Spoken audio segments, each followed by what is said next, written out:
Hello, welcome to RevelatorAlf, Biker's Life Less Ordinary. This is a West Ham Confidential show. So today I'm talking about football tourism, or tourists in general, and are they a real pain in the arse? Now, on Saturday, I got on my motorbike. Yeah, this is a motorbike channel, yes, but I also have other interests, and that is football. So I got my bike, and I rode to the local train station, ditched the bike, jumped on the train, went all the way across London to go and see my favourite team, West Ham United, who are entertaining Leicester City at home. Yes, the champions from a couple of seasons ago. Now, coming towards the end of the season, similar positions in the league. I thought it was going to be quite a tough match, and it proved to be a bit of a tough match, indifferent match, and both teams weren't really going for it. There wasn't a lot of class there at times, lots of mistakes being made, and it ended up being a 2-2 draw. So, you know, it is one of those things, really frustrating from a fan's point of view. And I think from both sets of fans, really, that, you know, you wanted a little bit more from your team, wanted a little bit more endeavour, a little bit more class, and playing together as a team. And that's one of the things that my team, West Ham, have suffered with all season. Playing as a team, playing as a collective unit, and we've got too many individuals that are not motivated to go that extra yard. Now, that's the match per se, but what I really want to talk about is getting to the stadium, the London Stadium, which was, if you don't know, if you're just joining the channel, if you're not into football, it was the old stadium from the London 2012 Olympics, the Olympic Stadium that has been converted, now called the London Stadium, and has been taken over by West Ham United. There's a whole saga associated with that. I'm not going to go into that right now, but as I rolled up into the Stratford station, I could already tell that there were more fans there, more people there than would normally be there for a game. Now, it's a busy area anyway because of the Westfield shopping centre attracts a lot of people. You're going to get, now we're almost nearly at 60,000 capacity. So, you know, for a home game, you're going to get, 60-odd thousand. Now, that's what they say, 60,000. But actually, I looked around the stadium, there was lots of empty seats. So I'd say it's more likely to be in the region between 55,000 there, actually going to the stadium, going to watch the game. But that's by the by. When you arrived at the station, you saw that there were lots of people, and there were lots of people there out for a jolly, out for a day out, if you know what I mean. The London Stadium, the old Olympic Stadium, is a kind of an attraction for people as well. People would just go there just to experience going to the London Stadium. They're also going to go there for the big shopping district as well. So when you walk out the station, you can either go right, and that takes you out of the melee, and you can walk up towards the stadium, or you can go left and go through Westfield Shopping Centre. That's always busy anyway, so that wasn't anything new.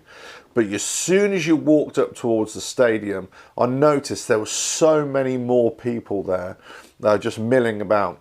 Now, this was about 2 hours before the game, 2.5 hours before the game.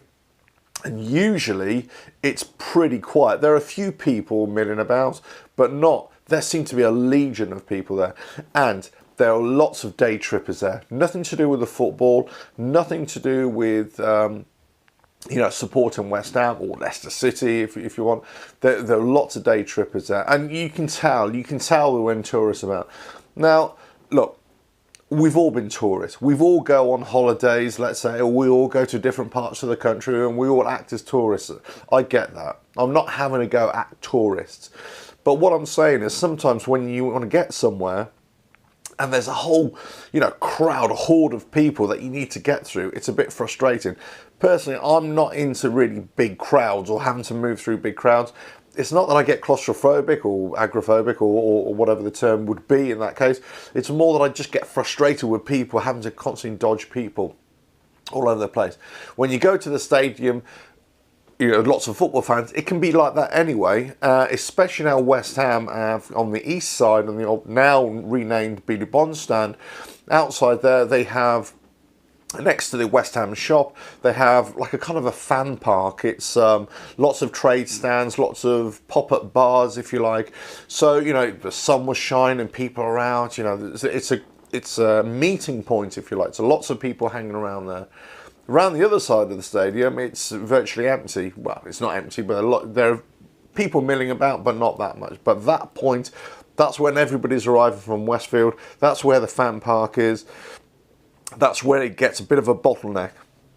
If you add the tourists that have just been, you know, coming for the day out just to go and see the stadium, it was chaotic. In my eyes, it was chaotic.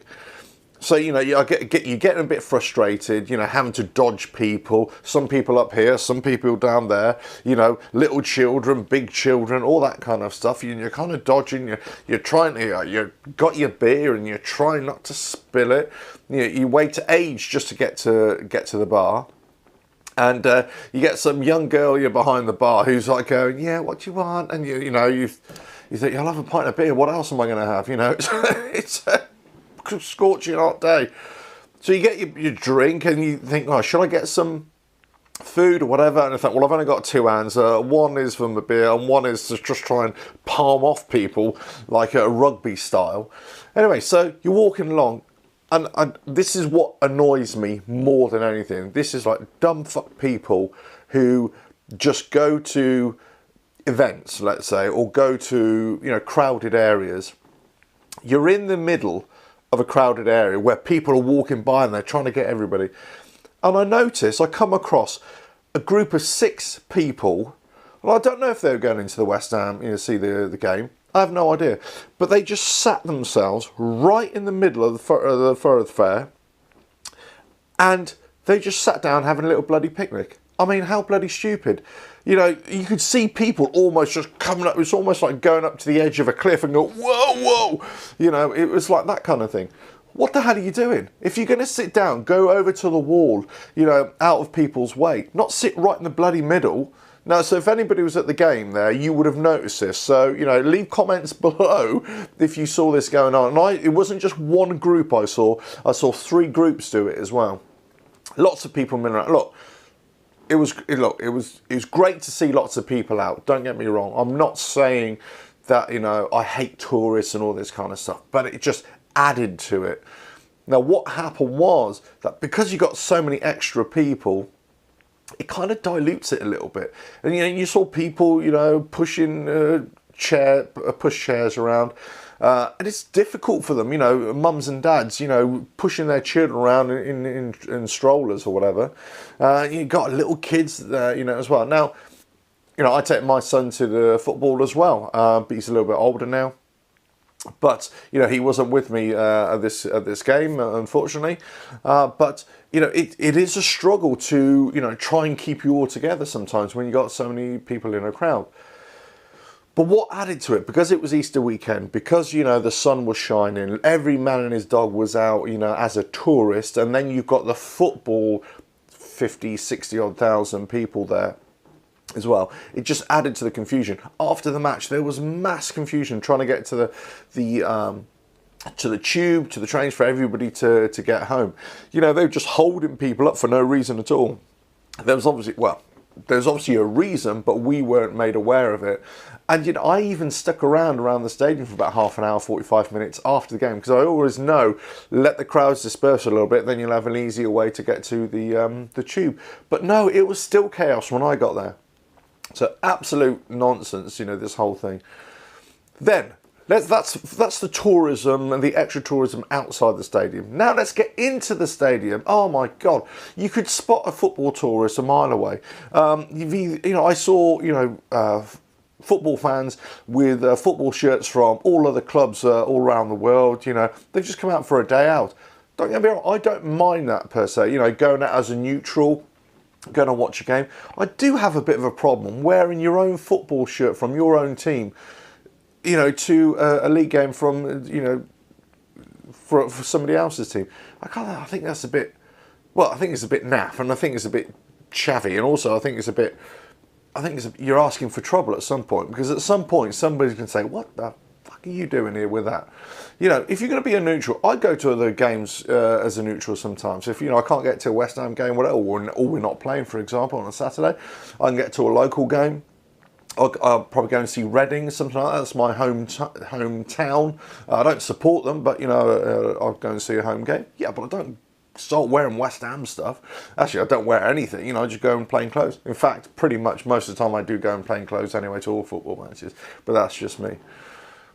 But then, you know, you get into the stadium, you see, you know, shirts from other fans wearing other team shirts, I should say. But then you get the corporate tourists, let's say, who have come out on a London stadium day, and, you know, you know the type. You can see, tell me what you think the type are now. There's nothing wrong with it, I'm saying. But there is a type. There's a type of middle-aged person. You know, I saw them all over the place. They're wearing salmon coloured shirts and, you know, chino trousers and all that kind of stuff. Middle-aged guys, you know, with their wives in tow. And I say, you're not a West Ham fan. There's no way. There's no way you're a West Ham fan.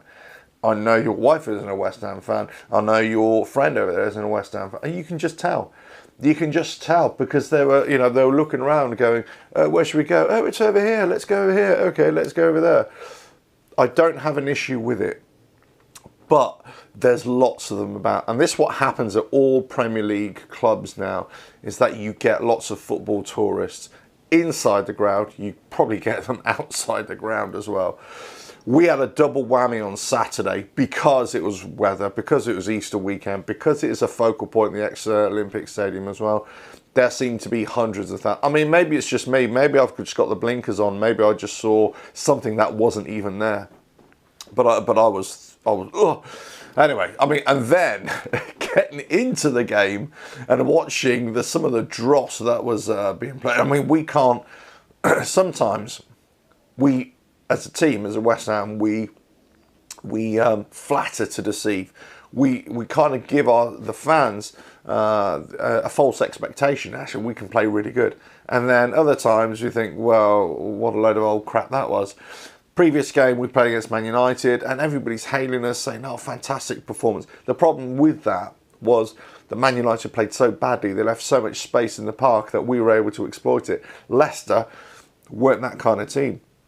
They were closing us down a little bit. They were sitting deep quite a lot. Our attacks were so slow and so ponderous that it was just, oh, you know, it was, you know, you could actually see the grass growing before we even took a shot on goal. It was poor. I mean, look, we took the lead. They equalised. We took the lead again. We failed to hold on to the lead. We should have had another goal that was ruled offside. VAR, oh, so, you know, and VAR is one of those things where people think that it's, you know, video assistant referees, that it's going to come into force next season for all Premier League games. They think it's going to cure all decisions. It won't. It's going to be about another 40-50% of decisions, wrong decisions, that it won't catch because they're off the field. We had really poor refereeing decisions. So whilst the tourists outside were enjoying the view, whilst the tourists inside were kind of indifferent, they were going, it's a game of football. There was us West Ham fans, you know, and I suppose Leicester City fans as well. You can't say that either. You can't say against them. But you know, we were all kind of going, ref, what about this? What about that? You know. So anyway, look, this is my look. It's been a rant, isn't it? Let's face it. It has been a rant. So basically, got on the tube. Eventually, got the train across. Got the tube across London. Got the train out of London. Got back on my bike and rode home, rode off into the sunset, and I enjoyed the rest of the evening at home. So with a nice big glass of wine and a few beers as well. Not in the same glass, I should say. But anyway, that's it. Right, well, catch you on the next West Ham Confidential and RevelatorAlf. Coming soon. Ta-da.